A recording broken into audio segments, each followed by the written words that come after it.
In this video session, we are going to talk about a new category of systems that are called micro opto electromechanical systems, or MOEMS. So we are already aware of the MEMS systems, that is micro electromechanical systems. This is a category which is similar to that, but the micro optics has now been combined with the electromechanical systems. So basically, it is a combination of microelectronics, micro mechanics, and micro optics. Okay, so this is a new kind of new category of systems, we should say, which has evolved a lot in the near future, in the recent times, because the miniaturization that we are seeing today in terms of all the electronic gadgets, etc., are actually giving rise to this kind of systems, that is micro opto electromechanical systems. That means the optical, electrical, and mechanical systems, they are combined together at a micro level to make a new system. So the micro opto electromechanical systems, they are not a special class of micro electromechanical systems, but rather the combination of MEMS merged with micro optics. So this involves sensing or manipulating the optical signals on a very small size scale using integrated mechanical, optical, and electrical systems. The MOEMS devices are usually fabricated using micro optics and standard micro machining technologies, using materials like silicon, silicon dioxide, silicon nitrate, and gallium arsenide. So basically, whatever activities we had studied about light till now, that is refraction, reflection, okay, diffraction, etc., the same phenomena now we have to observe and utilize at a micro level instrument. So in that, when we are using the electronics and the mechanical systems along with the optics, along with the study of light at a micro level, we need devices of a special kind, which are called micro opto electromechanical systems, or MOEMS systems, right? So MOEMS includes two major technologies: micro electromechanical systems, that is MEMS, and micro optics. Both these technologies independently evolve in batch processing, similar to integrated test circuits, and micro machining, similar to fabrication of a micro sensor. So the techniques that are used for the fabrication of these devices, that is similar to the techniques that we use for designing the micro sensors or the designing of ICs, that is integrated circuits.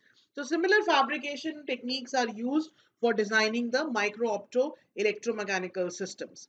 So MEMS offers inherently device miniaturization in wide applications in sensors and actuators, robotics, accelerometers, micro valves, flow controllers, GPS systems, then and a host of other sensors and actuators for applications to space, air, land, and sea vehicles, as well as industrial, biotechnology, and consumer electronics. So MEMS, we already know that it is a very well-developed branch of, you can say electronics and as well as mechanical systems, because that is actually which helps us in miniaturization. So we have seen that in a wide variety of domains today we are observing miniaturization. We are seeing miniaturized devices in either it is robotics or it is aviation, it is GPS components, valves, process industry, whatever the domain may be. Miniaturization is a very important part today,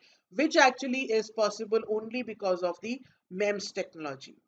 So MOEMS is a promising multi-technology for miniaturization of critical optical signals. So from MEMS, when we combine the opticals or the optic study also along with that, it gives rise to MOEMS, that is a micro opto electromechanical system. This acronym is defined of three high-tech fields of micro optics, micromechanics, and microelectronics. MOEMS indirectly could merge in micromachining, microsensors, and micro actuators if their processes are compatible with the integrated circuits. So the conventional micro machines are comprised of micrometer sized electrical and mechanical components integrated to form micro electromechanical systems. These systems are fabricated using the techniques and materials of microelectronics. Some of the most common techniques are bulk micromachining, wafer to wafer bonding, surface micromachining, and high aspect ratio micromachining. So for MOEMS also, that is micro optoelectromechanical systems also, the techniques that are used for fabrication are almost similar to that which we use in the MEMS devices. Okay, so MEMS devices are actually fabricated using the techniques of microelectronics, right? Some of the common ones are, bulk micromachining, wafer to wafer bonding, surface micromachining, and high aspect ratio micromachining. So we'll discuss all these four techniques that we are using one by one. Bulk micromachining is a process used to produce micro machinery or micro electromechanical systems. It defines the structures by selectively etching inside a substrate. So basically what we do is we take a slab of some substrate material and we build a kind of cavity, you can say, or with the help of etching process, with whatever type of device we want to develop in a miniature form, we etch within that particular substrate. Okay, so usually silicon wafers are used as substrates for bulk micromachining, as they can be anisotropically etched, forming highly regular structures. Wet etching typically uses alkaline liquid solvents such as potassium hydroxide or tetramethyl ammonium hydroxide to dissolve the silicon which has been left exposed by the photolithography masking step.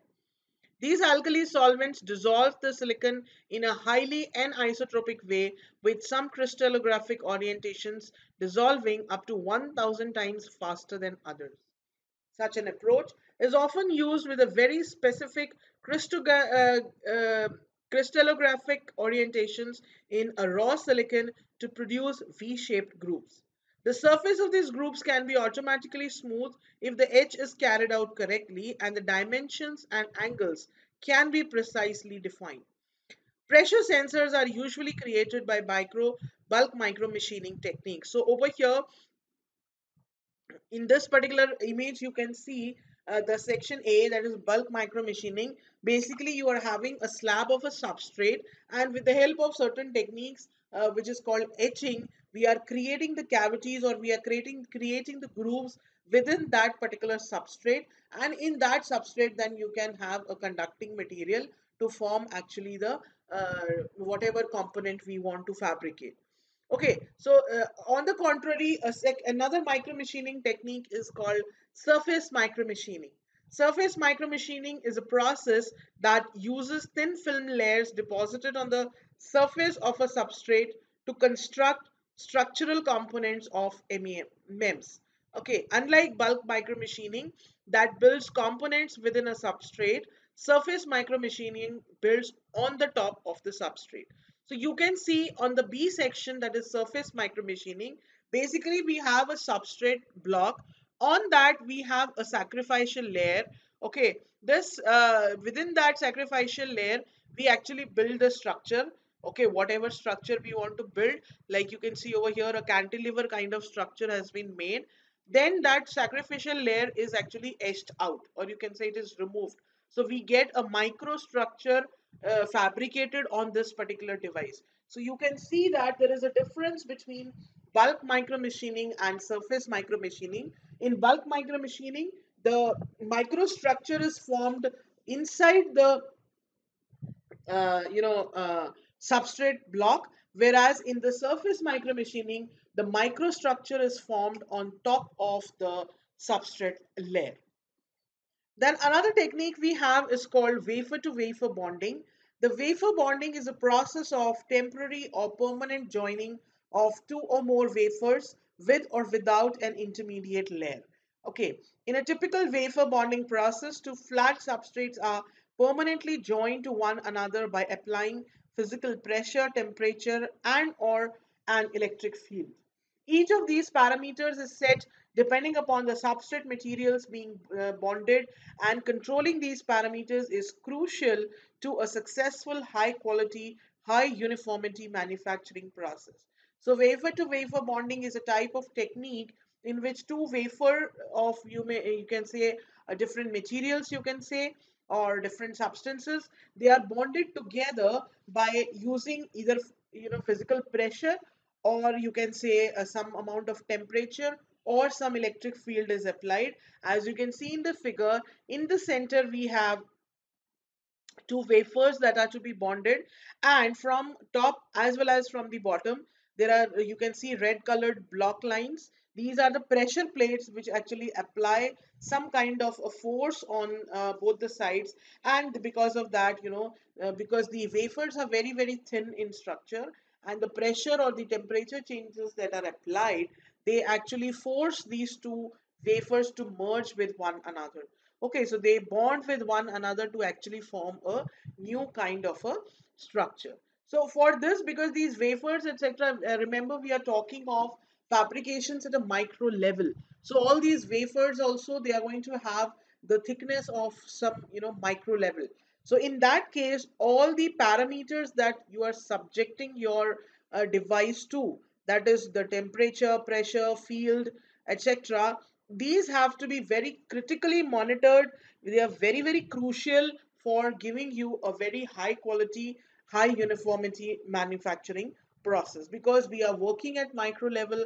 Even a slight change in the required temperature can actually bring about a non-uniformity or a defect in the fabrication process. So we have to be very very careful while controlling all these crucial parameters of the fabrication process. Then the last one is called high aspect ratio machining, micro machining. One of the, although there are many, many techniques with the help of which you can have high aspect ratio micro machining. One of the techniques that I am discussing over here is called LIGA. This is actually a German acronym. Okay, and so LIGA is a fabrication technology used to create high aspect ratio microstructures. The aspect ratio of a geometric shape is the ratio of its sizes in different dimensions. For example, the aspect ratio of a rectangle is the ratio of its longer side to its shorter side. The ratio of width to height when the rectangle is oriented as a landscape.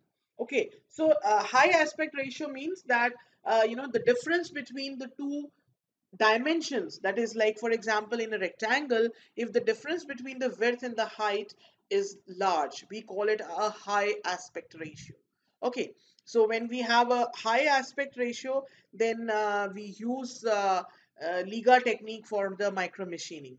So there are two main Liga fabrication technologies: X-ray Liga and UV Liga. Okay, so X-ray Liga uses which uses X-rays produced by a synchrotron to create high aspect structures, and UV Liga, a more accessible method which uses ultraviolet light to create structures with relatively low aspect ratios. So if there is a low aspect ratio, we are going to use UV Liga, and if it is a high aspect ratio, then we use X-rays. Okay. So this process you can see in the figure over here. The top figure, if you see, that it is showing the cyclic order of the steps that we have. We have a metal cast. Okay, we have a cast of PMMA on the metal. Okay, then this PMMA is nothing but acrylic material, which is you know uh, which is sensitive towards X-rays. Okay, then over that we keep a mold. Okay, and from that mold some X-ray radiations are passed, so that particular mold shape actually develops on your PMMA material. And then in that PMMA material we fill the metal. The molten metal is filled into that, and then the PMMA material or the acrylic material is separated, and you get a microstructure on the particular plate that you wanted to fabricate on. And with the lower figure that you see shows you the fabricated part. So you can see this is a high aspect ratio. The height is more as compared to the width of your microstructure. This is called a high aspect ratio microstructure. Okay, so the basic process, it starts with the cast of an X-ray radiation sensitive PMMA on a suitable substrate. Substrate is nothing but the piece on which you want to fabricate the microstructure, and PMMA is acrylic material usually, which is actually a polymer kind of structure, which is sensitive towards X-ray radiation. A special X-ray mask is used for the selective exposure of the PMMA layer using X-rays. So you can see in step number 2, X-ray protection mask is being used, and only the area where I want to fabricate my device, that particular shape is a cavity. So X-rays, when you subject to this particular structure, the whole thing will be safeguarded from X-rays. Only that cavity will actually be affected by the X-ray, and the below that cavity is a PMMA material which is sensitive towards X-rays. So that shape will actually now be embedded on this particular PMMA material. Okay, so a special X-ray mask is used for the selective exposure of the PMMA layer using X-rays. The PMMA is then developed and will be defined with extremely smooth and nearly perfectly vertical sidewalls. Also, the penetration depth of X-ray radiation into the PMMA layer is quite deep and allows exposure through very thick PMMA layers up to and exceeding 1 mm after the development. So like we are saying, high aspect ratio, because we know that the penetrating depth of X-rays is quite large. So a very if you know, if you have a very large height of the microstructure required, even that you can make with the help of X-rays. Now when I say large, it is of course large in terms of micro levels. That is why 1 mm over here is a very large height. Okay, so in these kind of things, because X-ray has a very large penetration capability on the PMMA material. That is why for high aspect ratios we use the X-ray radiation, because up to a quite a great depth in the PMMA material, the X-ray radiation is going to bring out the effect. That is why the cavity that is going to be made will be very deep. Okay, so that is why high aspect ratio microstructures can be made with the help of this. After the development, the patterned PMMA acts as a polymer mold and is placed into the electroplating bath, and nickel is plated into the open areas of the PMMA. So you can see that the cavity that was formed in that particular thing, that is electroplated, or you can say more, or the nickel metal has been put into that cavity, so that a metallic microstructure gets formed. The PMMA is then removed, thereby leaving the metallic microstructure. Okay, so later on, the outer PMMA layer, that is now a waste for us, so we remove that, and internal structure is retained. So we get a metallic high aspect ratio microstructure formed on the base plate. Okay, so this is another kind of micro machining technique, and if you want a low, because UV light doesn't have a very high penetration, so if you want a low aspect ratio, fabrication for the microstructure, then we can use UV rays in the same process. So these are some of the basic methods with the help of which we can actually design the MEMS structures or sensors, and the same technologies can actually be clubbed with the micro optics for designing the micro opto electromechanical system.